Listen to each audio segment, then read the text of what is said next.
Hello everyone, good evening. Charlotte here from Enriching Environments. Let me just straighten my camera. Thank you so much. I'm going to give you all a few moments to join and then we can begin.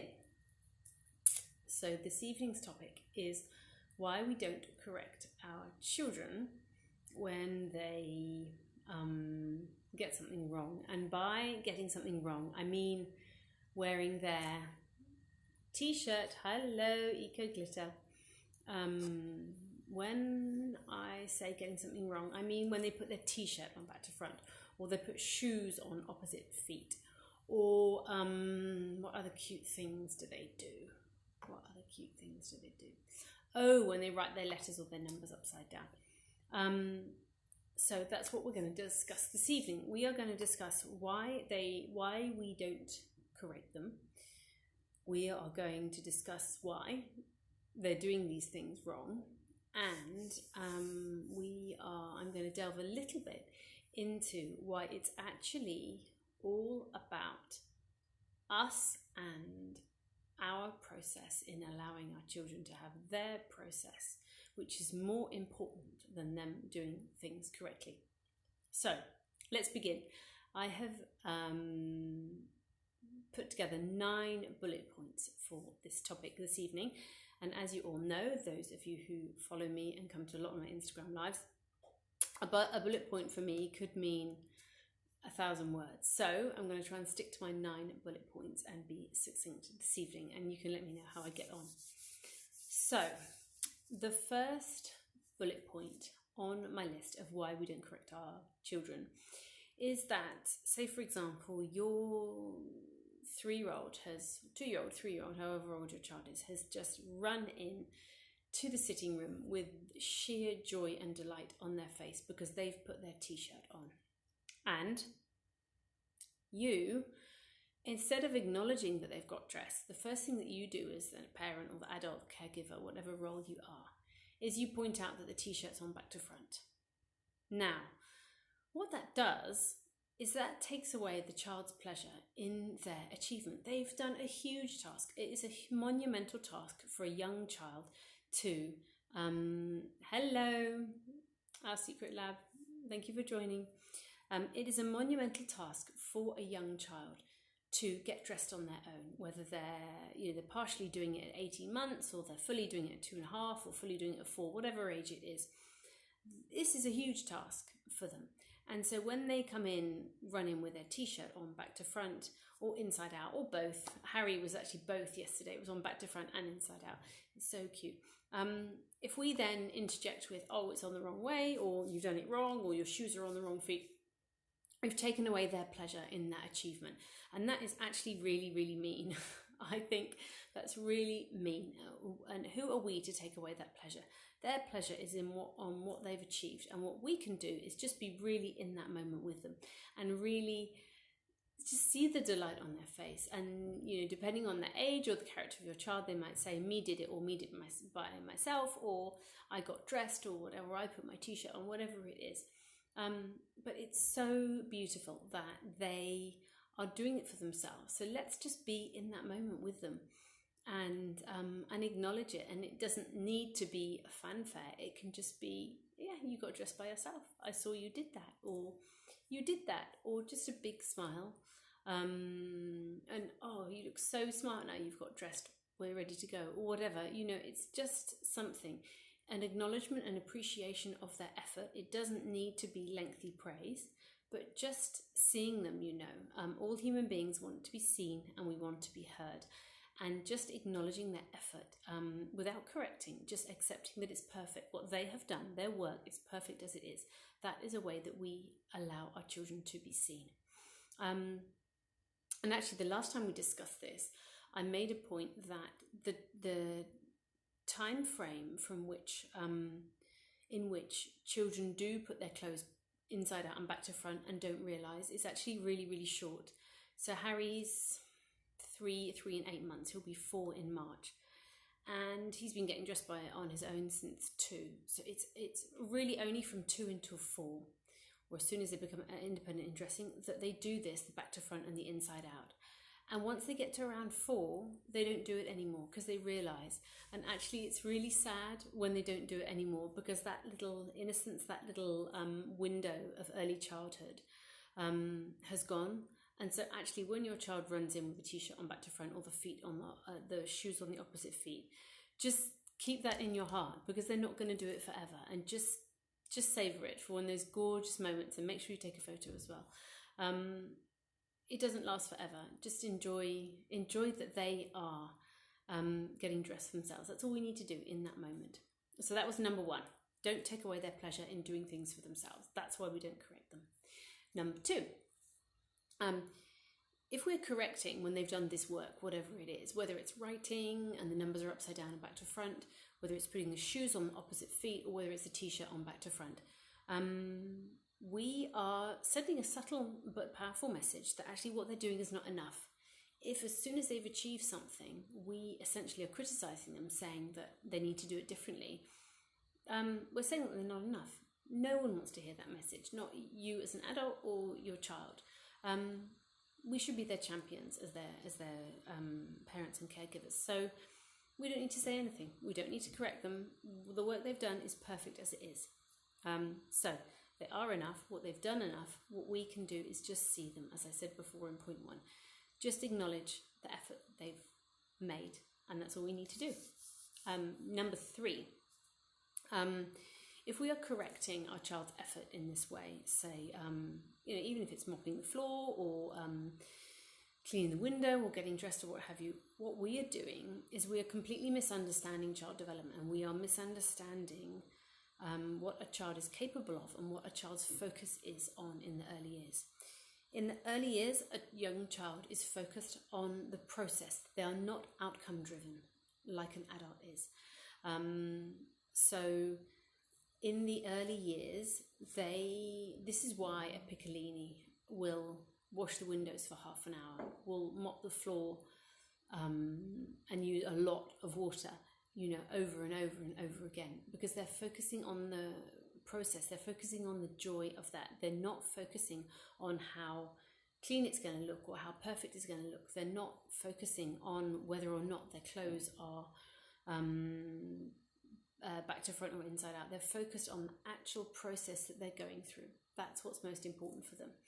So when we have that knowledge, that little golden nugget of knowledge in that our children, our young children, are process driven instead of outcome driven, then we know that we can just be with them in that moment and enjoy the process that they're going through, what they are working on in that moment. We don't need to think about the outcome. They're not there developmentally. They won't be there until older, between the 6 to 9 age group, and they still come back to process, even in the 6 to 9 age group.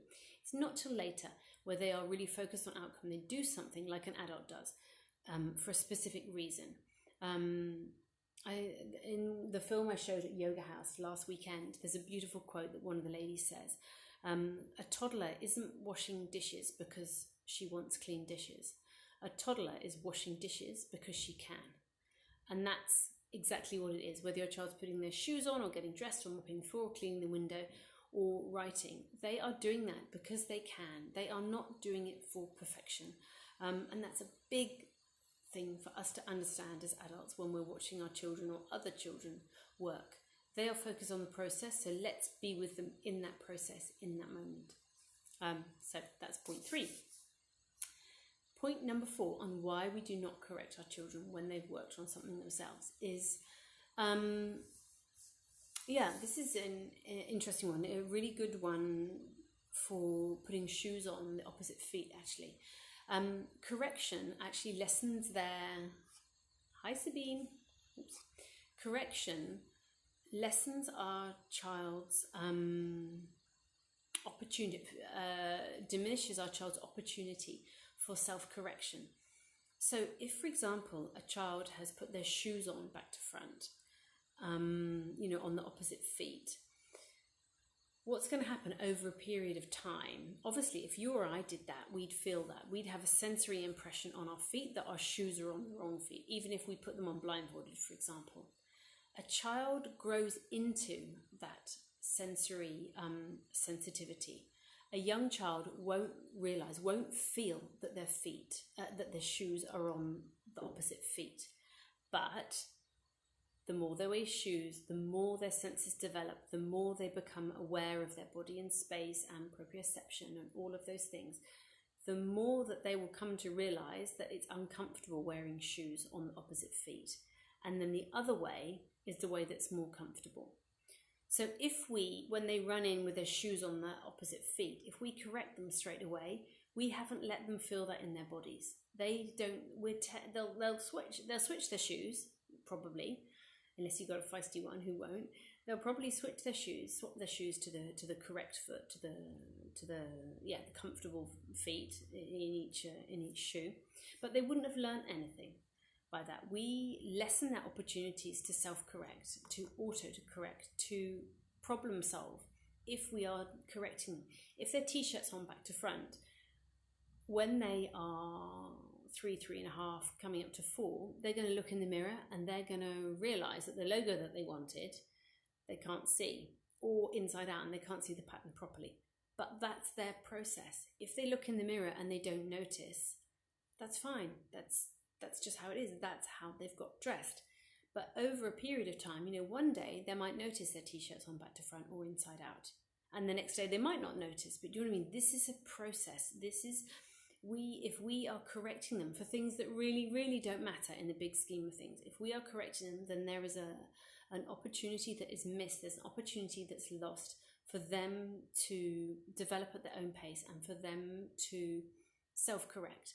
And actually, it's so much more powerful when we realize ourselves that we have something to correct in ourselves, because we can do it with love. If we're not being corrected the whole time, that we don't think anything of it. But if people are correcting us and criticizing us, then of course there comes a level of shame around it, and we don't want our child to have shame around it. So let's give them this opportunity of self-correcting when they are ready. So that was number 4. Number 5 is correction dampens their enthusiasm to try new things. We know ourselves, if we are with someone or at work environment or at home or a friend or something, if someone's saying the whole time, you're getting that wrong, or don't do that, or it's not for you, or you're not strong enough or smart enough or whatever to do things, then we're not going to try new things. This is the same as a new child. They're at the beginning of their life. They are this explosion into all of this wonder and exploration and discovery, all of this.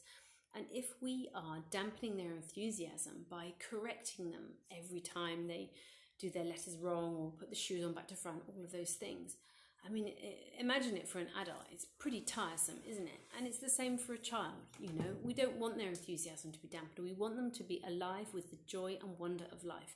And we want them to try things for themselves. And we want them to try and try again, so that they have that intrinsic motivation, so they have that inner sense of self, and they have that inner sense of joy when they accomplish things for themselves. Not that we are directing them and guiding them, criticizing, so they don't ever experience anything.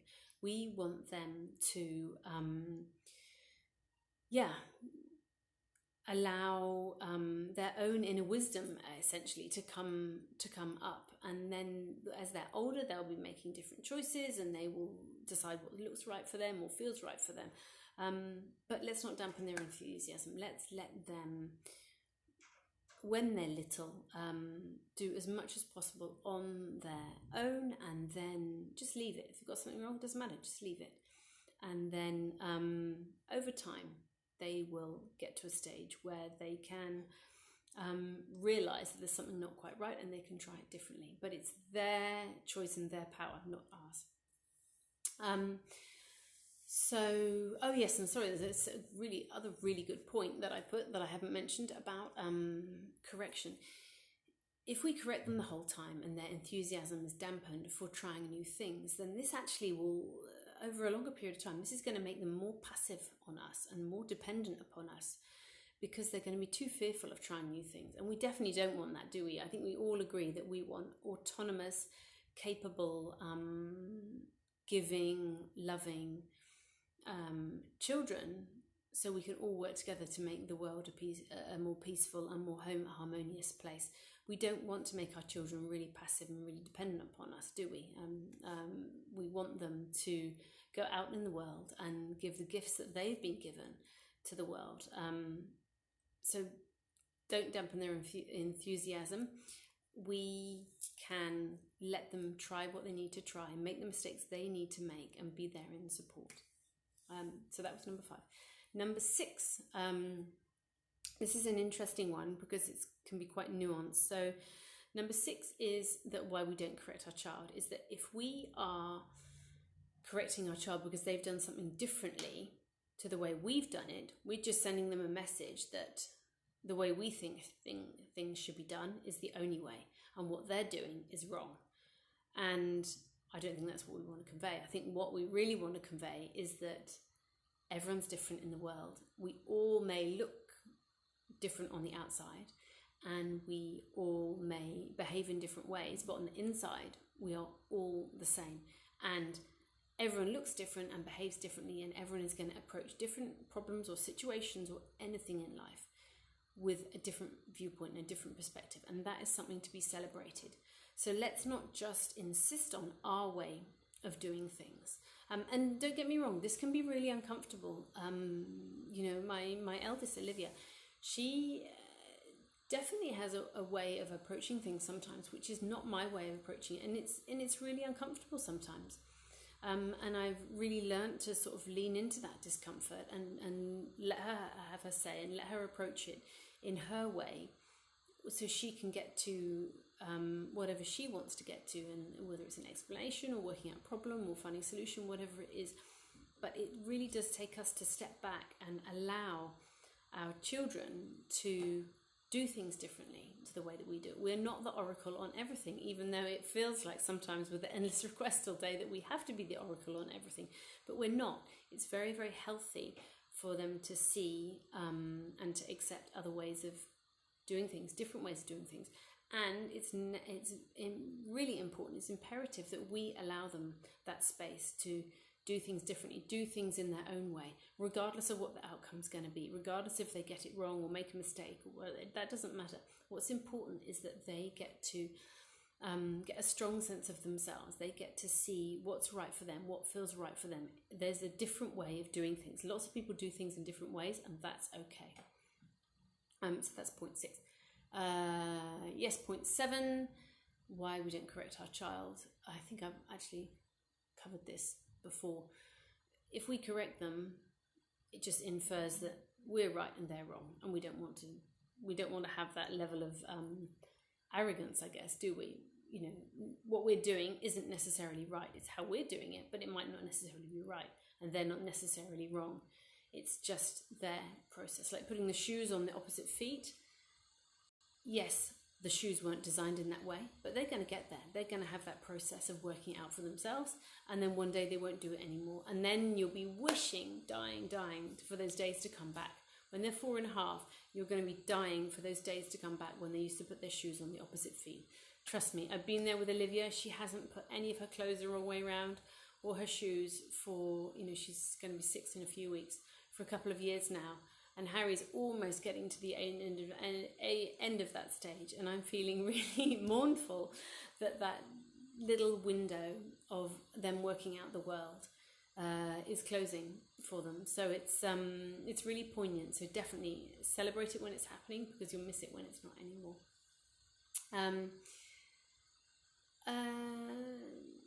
And point 8, I guess point 8 and 9 are very, very similar. So correction demonstrates a lack of trust actually in our child, and a lack of trust in ourselves. We all have our own unique path to follow in life. We all have our unique trajectory, our own journey. And if we are correcting on things that we think are wrong, if we're correcting unnecessarily, we're just not trusting our child. We are projecting our own insecurities perhaps on them. Every child, every human has their own unique path, and we as parents must trust our children. They don't belong to us. What's that beautiful poem by Khalil Gibran? Your children do not belong to you. They come through you, but they're not yours. And this point really ties into that. They have their own unique path and they have their unique trajectory, and we must trust that they're going to approach things in a different way than we do, and that's okay. That's healthy. That's how it should be. So trust them, and then that means trusting ourselves, and this is really hard, particularly as they get older and they get more feisty and willful, and the communication and negotiation skills are excellent. So sometimes it's really hard. Olivia is a very sassy, articulate, feisty, almost 6-year-old, as every other person who has a 5-year-old is watching will be agreeing with me and furiously nodding their head. And I just have to trust that I've done enough. What I have done is enough. And she knows enough. I've given her enough to make her own decisions, to follow her path. That doesn't mean I'm abandoning her or not being there to support her, but I don't need to micromanage everything. I don't need to helicopter everything. I can let her have her own path. So that was number 8. And number 9, my last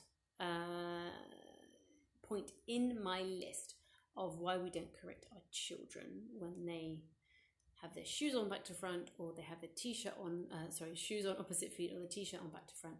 Number 9 is,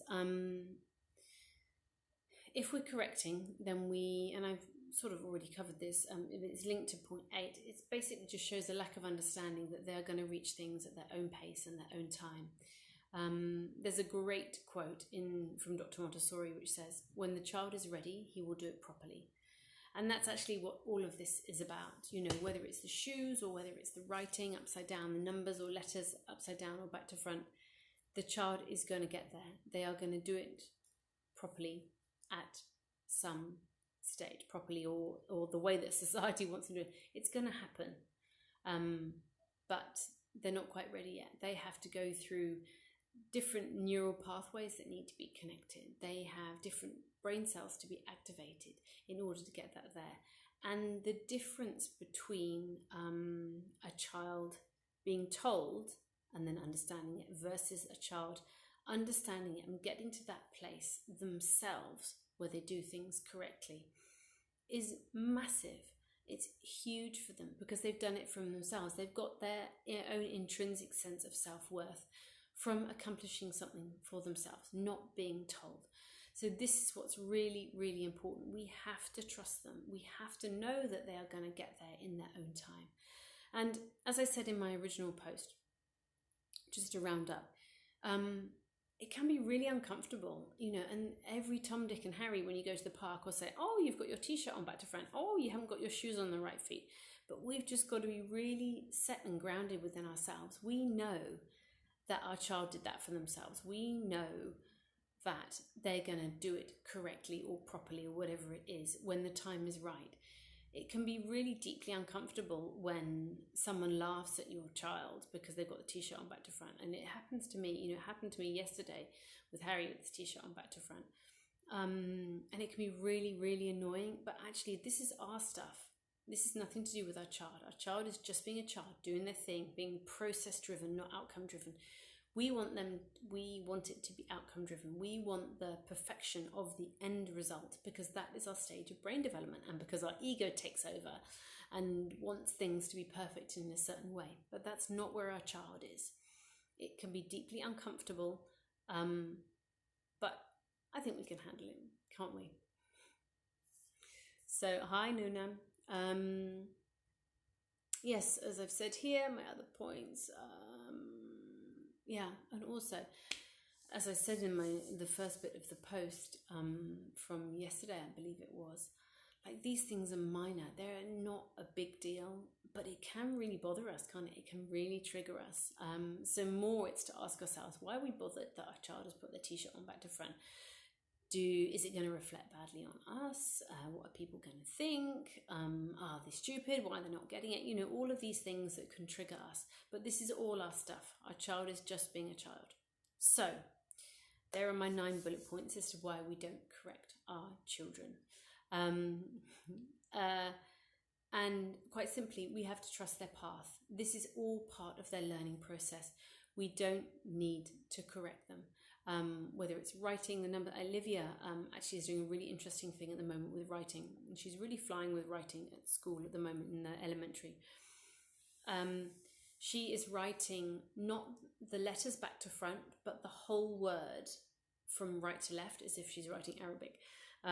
So she wrote mama this morning. So she started on the right with a and then so it reads right to left, which is really, really interesting. I mean, she's left-handed like me, so I don't know if that's got anything to do with it. But the letters themselves are correct, but the words are flipped around, and that's really, really interesting. And of course, I'm not going to say anything because one day she's going to get it, or someone at school might say something. But I don't need to take away her pleasure in that writing. You know, she's got this beautiful cursive writing she's working on, and it's really flowing and graceful and elegant, and you know, as much as a 6-year-old's writing can be. And it's so beautiful to see that process with her. And to take away that pleasure by saying, oh, the word's the wrong way around, or the numbers are upside down, what would be the point of that? You know, there's no reason for me to do that. I don't need to do that to make myself feel important. She's going to do it in her own time, in her own way. I can trust that, and I'm really loving her journey and being part of that. And that's what these little moments are actually with our children. These are little windows into their world. You know, when you know that you've been helping your little one get dressed by themselves since they were a baby, since they were 1 year old, and then the day that they run in and they put their t-shirt on or your shorts or whatever to themselves, you've been part of that process. You've guided them and taught them or showed them, or you've observed what it is that they needed, and now they've got the skills to do it themselves, autonomously, independently, on their own. Just be in that moment, and that moment of joy when they are mastering things. They are making sense of their world. They are mastering their environment and everything around them, and that is only to be celebrated. So I hope you've enjoyed this. Does anyone have any questions for this evening? I'll have a sip of water to give you a moment to type.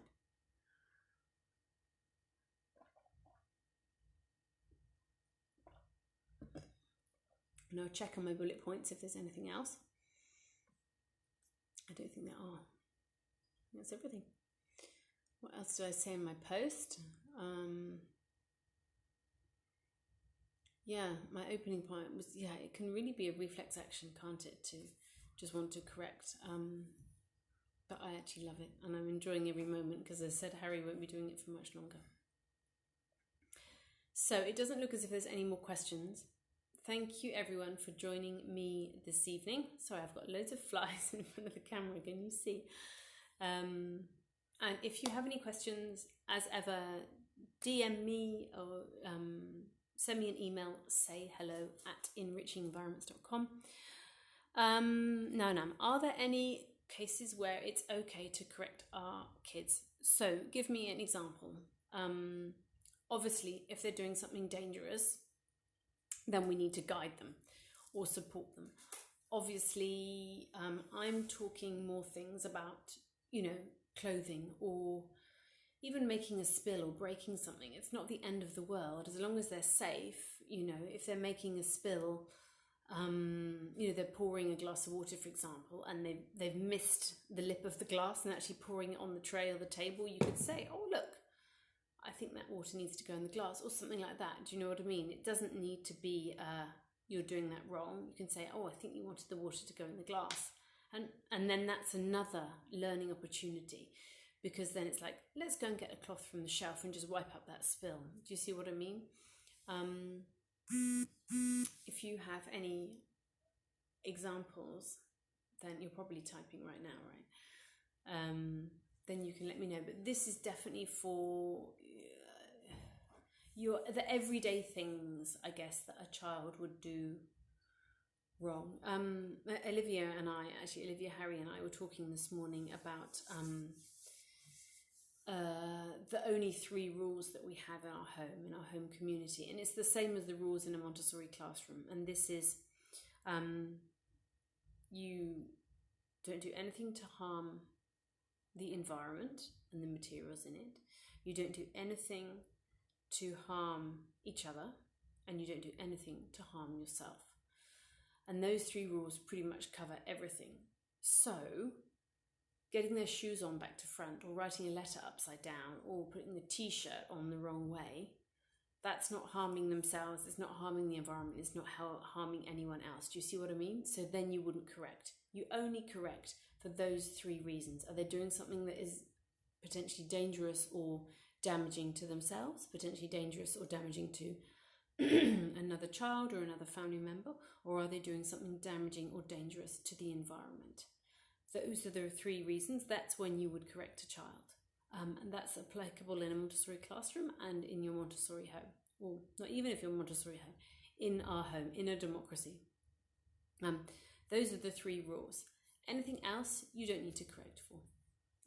The reason it happened this morning is that Olivia jumped off. We were outside having a cup of tea and a morning snack, and Olivia jumped. Oh, okay. So now, for example, if she's doing a puzzle wrong or calling right, left, etc. At your daughter's age, she would definitely not know the difference between left and right. That comes a lot later. Olivia is almost 6, and she is just learning, just getting this. So your daughter definitely will not know the difference between left and right. You, if she's doing a puzzle wrong, if she's getting frustrated by it being wrong, then you would sit and support her. If she's not getting frustrated and just putting the pieces in and having a lovely time, you let her get on with it. When she's ready, she will understand and she will do it properly. If she's getting frustrated, support her. If she's not getting frustrated and just having a wonderful time, let her carry on. And yeah, left and right, no, she's no way ready for that. So yeah, the 3 things and the 3 things. So yeah, hope that helped. Thank you so much for joining me, everyone. And I will put this on Instagram TV and Facebook tomorrow morning once I've uploaded it. Thank you so much. Do send in your questions. My recent online course, An Introduction to Enriching Environments, is available at a special launch offer of 33% off. Please go to the link in bio to find out all the information about that. And then tomorrow I will be releasing all of my spring dates, my New Year dates for my various workshops that will be live if you're here in Dubai, and they will be on virtually live as well, if you see what I mean. Yeah, virtually and live. The online course is available on my website as well, and that is a self-study course. All the materials are recorded previously, the videos, downloadables, and affirmations, and you can do that at your own pace. So follow me on Instagram, follow me on Facebook. enrichingenvironments.com is my web address. Thank you so much for joining me, and I'll see you again next week. Thank you. Bye-bye.